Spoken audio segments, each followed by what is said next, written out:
Students, जो ये question है इसमें आपको कॉमन टेंजेंट की इक्वेशन निकालनी है to the circle. Given circle is x square plus y square minus 6x equal to 0 and parabola. इन कर्व्स में जो कॉमन टेंजेंट बनेगा उसकी इक्वेशन निकालनी है। और आप देख सकते हैं ये प्रीवियस पेपर्स का क्वेश्चन है। जेईई मेन 2019 में ये क्वेश्चन आ चुका है। तो आप अब देखिए करना कैसे है ये क्वेश्चन। हमारे पास कोई सर्कल है, ठीक है, मान लो कोई सर्कल है और सर्कल की इक्वेशन है x square plus y square minus 6x equal to 0, ठीक है। तो ये बन जाएगा x minus 3 square plus y square equal to 3 square. तो इसका सेंटर जो बनेगा इस सर्कल का वो होगा 3,0 और रेडियस है इसकी 3। इन चीज़ों की ज़रूरत नहीं है, पर ऐसे ही नॉलेज के लिए मैं यहाँ पे लिख रहा हूँ 3,0 इसका सेंटर है और रेडियस भी 3 है। अब पैराबोला को भी देख लो। पैराबोला तो simple y square equal to 4x type का है और ये जो पैराबोला होता है इसका वर्टेक्स 0,0 और इसकी जो लेटेस्ट रेक्टम है ये कितनी है, लेटेस्ट रेक्टम 4ax से कंपेयर करेंगे तो जो 4a की वैल्यू होती है वो लेटेस्ट रेक्टम है। तो लेटेस्ट रेक्टम 4 है और a की वैल्यू है 1। तो इसका जो फोकस आएगा वो 1,0 आएगा, ठीक है।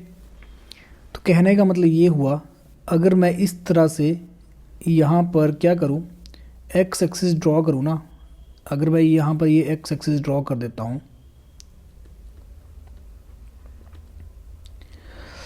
तो ये जो आएगा दिस पॉइंट ये ओरिजिन होगा। क्योंकि जो रेडियस है वो 3 रहेगी सर्कल की। तो 0,0 से 3,0 का डिस्टेंस 3 ही है और जो वर्टेक्स है पैराबोला का वो भी 0,0 है। तो पैराबोला कुछ ऐसे बनेगा,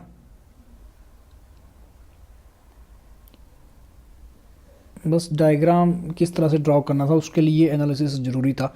डायग्राम बनाना वैसे इतना ज़रूरी भी नहीं है, डायग्राम के बिना भी आप इस क्वेश्चन को कर सकते थे। अब जो टेंजेंट आएंगे ना, जो टेंजेंट आएंगे वो कुछ इस तरह से आएंगे। एक कॉमन टेंजेंट यहाँ पे बनेगा और दूसरा कॉमन टेंजेंट यहाँ पे बनेगा, ठीक है, इस तरह से। तो यहाँ पर 2 टेंजेंट बन सकते हैं, 2 टेंजेंट बनेंगे इन कर्व्स के लिए। डायग्राम की बिल्कुल भी ज़रूरत नहीं है इस क्वेश्चन को करने के लिए, बस अंडरस्टैंडिंग के लिए मैंने ये बताया। अब बात करें कि करना कैसे है, तो उसके लिए सिंपल सी बात है कि आपको थोड़े से फॉर्मूले पता होने चाहिए और मेथड पता होना चाहिए। तो मैं क्या करूँगा, कंडीशन ऑफ टेंजेंसी लगा लूँगा और किसी एक के लिए टेंजेंट की इक्वेशन पता होनी चाहिए। तो मुझे पता है कि Y square equal to 4x के लिए जो टेंजेंट है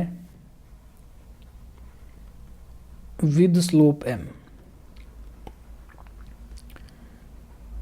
उसकी जो इक्वेशन आती है वो कुछ इस तरह से होगी, y equal to mx plus a/m। ये फॉर्मूला हमें याद है, कोई एक फॉर्मूला याद होना चाहिए, या तो सर्कल का याद कर लीजिए या फिर पैराबोला का याद कर लीजिए और दूसरे में कंडीशन ऑफ टेंजेंसी अप्लाई करिए।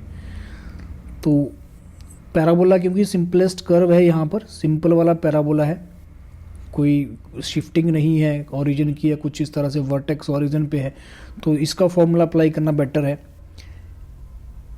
m को m ही रखेंगे क्योंकि हमें वैल्यू नहीं पता और a की वैल्यू तो 1 थी, 1/m।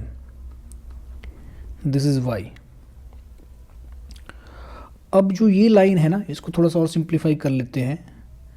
y equal to m square x plus 1 divided by m and m square x minus my plus 1 equal to 0। ये जो लाइन है ना, ये लाइन क्या कर रही है, अब ये टेंजेंट बन रही है। दिस लाइन इज टेंजेंट, ये टेंजेंट है सर्कल को भी, और अगर सर्कल को भी टेंजेंट है तो यहाँ पर हम सिंपल सा कंसेप्ट यूज़ कर सकते हैं कि सर्कल का जो सेंटर होगा वहाँ से जो इसका डिस्टेंस आएगा, परपेंडिकुलर डिस्टेंस, वो सर्कल की रेडियस के बराबर होगा। ये सिंपल बात है ना। अब इस कंसेप्ट का मैं यूज़ करूँगा, मैं डिस्टेंस की जो वैल्यू है उसको लिखता हूँ, because this let this equation is 1, because 1 is tangent to circle, therefore distance of centre जो कि 3,0 है फ्रॉम 1, इक्वेशन 1 की बात कर रहा हूँ, it will be equal to radius, ये रेडियस के बराबर होना चाहिए। तो डिस्टेंस का फॉर्मूला हमें आता है, सेंटर को पुट कर देंगे इस इक्वेशन में, x की जगह 3 भरूंगा मैं, m² into 3 minus m, y की जगह 0 भरेंगे, plus 1 divided by root of coefficient of x square, coefficient of x का स्क्वायर, तो m² का भी स्क्वायर हो जाएगा, plus coefficient of y which is minus m here, इसका भी स्क्वायर करेंगे, और इस पूरे का मॉड। ये डिस्टेंस की वैल्यू आई, ये 3 के बराबर होना चाहिए, बिकॉज रेडियस इज़ 3। हमने ये सारी चीज़ें पहले ही निकाल रखी हैं, ठीक है। रेडियस 3 है, तो अब इसको सॉल्व करने की ज़रूरत है। यहाँ से कैलकुलेशन चलो कर लेते हैं, करना तो पड़ेगा। कितना मुश्किल हो सकता है देखते हैं, और कितना लेंथी है ये। 3m² plus 1 divided by root of m4 plus m² equal to plus minus 3, ठीक है। मॉड हटा दिया मैंने। अब रूट भी है, तो रूट को हटाने के लिए मुझे स्क्वायरिंग करनी ही पड़ेगी। अगर मैं इसकी स्क्वायरिंग करता हूँ इस इक्वेशन में, तो 3m² प्लस 1 इसका स्क्वायर इक्वल टू, यहाँ प्लस माइनस 3 का स्क्वायर 9 हो जाएगा, एंड रूट कट जाएगा, तो ये मैंने राइट साइड लिख लिया, m4 plus m²। Calculation students इतनी मुश्किल नहीं है, बस देखने में बड़ा लग रहा है क्योंकि कुछ टर्म्स कटने वाली हैं। 9m4 आ गया, plus 1 plus 6m² equal to 9m4 plus 9m²। ये टर्म देखो डायरेक्टली कैंसिल हो गई। क्वाड्रेटिक बन रही है, तो क्वाड्रेटिक किस तरह की बनेगी ये, 3m² इक्वल टू 1। तो आपने देखा कि m की 2 वैल्यूज़ आई, प्लस माइनस 1/√3। कितना सिंपल है ये क्वेश्चन। कभी भी जेईई मेन में ना आपसे कैलकुलेशन, इतनी भारी भयंकर कैलकुलेशन नहीं करवाई जाती है। बस ये क्वेश्चन कई बार देखने में लेंथी लग सकता है, बट वो एक्चुअल में उतना बड़ा क्वेश्चन नहीं होता है। ये आपने देख लिया कि इसकी कैलकुलेशन कितनी सिंपल थी, और m की वैल्यू आई है प्लस माइनस 1/√3, बस यहाँ पे हमने पुट करनी है।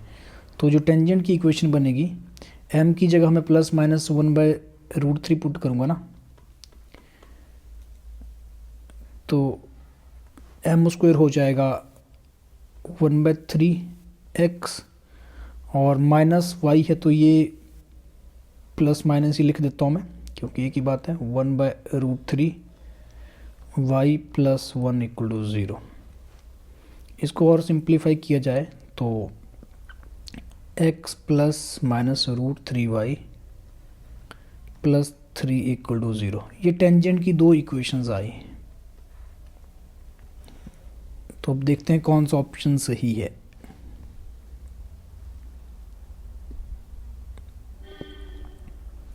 x प्लस माइनस √3y हमारा आंसर है।